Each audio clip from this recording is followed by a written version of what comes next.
જય હિન્દનો મિનિંગ તમે કયો બાપુ. કાંઈ છે નહીં. જય હિન્દ એટલે શું? હિન્દ એક પ્રદેશ હતો. એના ઉપરથી આ જય હિન્દ. સનાતન એટલે બાપુ સનાતન સૃષ્ટિ રચાણી પહેલાનો સનાતન છે. ત્યારે ક્યાં હોય મને ખબર નથી હોતા. પછી પહેલો સર્વપ્રથમ ધર્મ સનાતન, સ્થપાણો સનાતન. સનાતનનું મિનિંગ એ છે કે એમાં સમભાવ હોવો જોઈએ. દરેક પ્રાણીઓ પ્રત્યે પ્રેમ હોવો જોઈએ, દરેક આત્મા પ્રત્યે પ્રેમ હોવો જોઈએ. તો સનાતનને માનવા વાળાને એટલી ખબર હોવી જોઈએ કે આત્મા શું પરમાત્મા. તો સજીવ જે છે, ઝાડે સજીવમાં આવે. જે સજીવ પ્રકૃતિ છે એ સનાતન પ્રત્યે, સનાતનીઓને એના પ્રત્યે લાગણી હોય. હું તો ઘણી વાર આયુર્વેદિક વાળાને એ સલાહ દઉં કે ભાઈ તમારે ફૂલની જરૂર હોય તો ફૂલ જ તોડો, પાનની જરૂર હોય તો પાન જ તોડો, ફળની જરૂર હોય તો ફળ જ તોડો, આખે આખું ઝાડવું ઉખેડોમાં. કારણ કે આયુર્વેદિકમાં ઘણા એવા પ્રકૃતિ આપણને વનસ્પતિ આપી કે એના પાનથી સારું થઈ જતું હોય, એના ફૂલથી સારું થઈ જતું હોય. તો જે વસ્તુની જરૂર હોય એ યુઝ કરે. આ એક લાગણી ગણાય. સનાતનમાં આ બધું એક હરખું રાખો. નોખું નોખું કાંઈ કરોમાં. નોખા તો કરે જ છે બધા, ભેગા કરતા શીખો. એ સનાતની એટલે સનાતન. આજે લોકો મને તો દરેક જ્ઞાતિના સપોર્ટ છે. હું ઘણા વિડીયોમાં બોલું છું કે હું હિન્દુ મુસલમાન વાળો છે જ નહીં. થાય નહીં. શું કામ? તો હું સનાતની કહેવાય નહીં.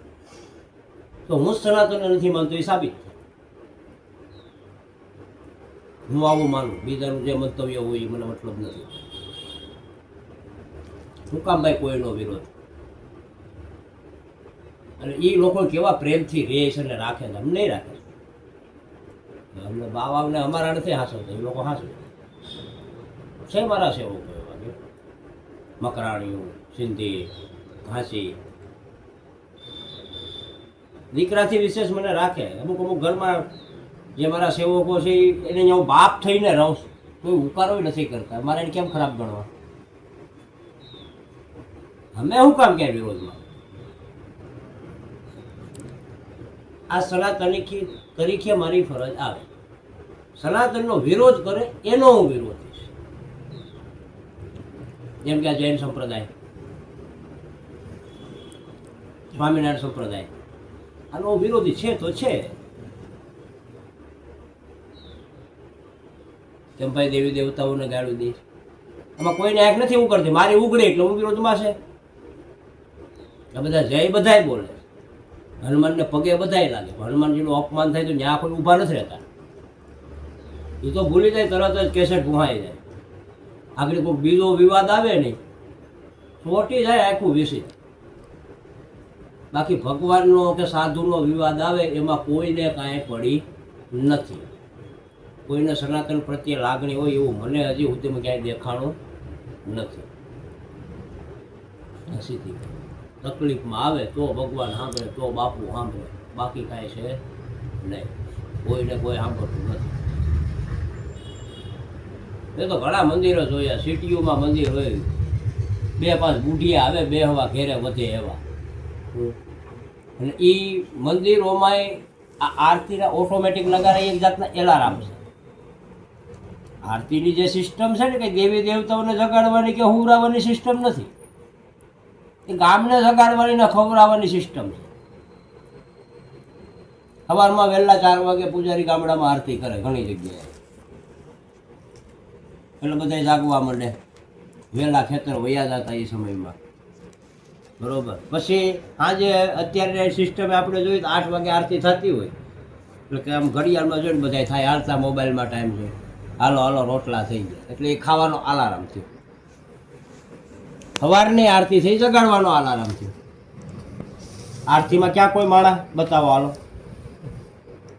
સાધુ એ કોઈ બસાડો સાપ દબાવે, ધેડ ધેડ ધેડ ધેડ ભગવાનને સમજાવી દે.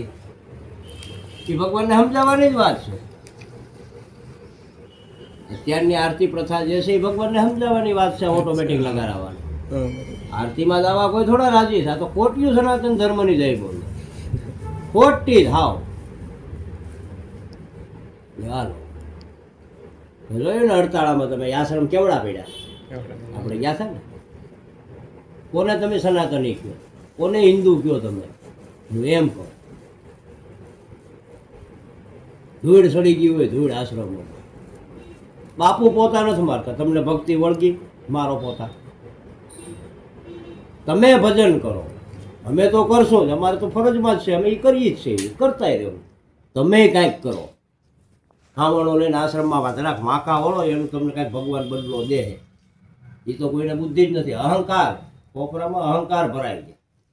કારખાના રૂપિયા ધવાળા નીકળી જાય પતોય ન લાગે કારખાનાના.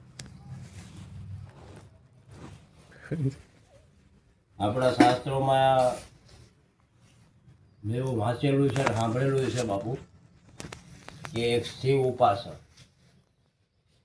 એક કાલી ઉપાસક, એક હનુમાનજીનો ઉપાસક, એક ભૈરવ ઉપાસક, આની અડિયા ચડે ને પનોતી બે જાય લોટાને પાયે, એ પછી 24 કલાક યમરાજાનું ભજન કરે તો એનો મેળ ન આવે, ન સડાય. હું એટલે હાથ જોડું ભાઈ, સેટા એનો મારે ઉથલ પાથલ થઈ જાય. લાગી જાય ધંધામાં, થોડી વાર લાગે, કંઈક લાગી ગયા. ગિરનારી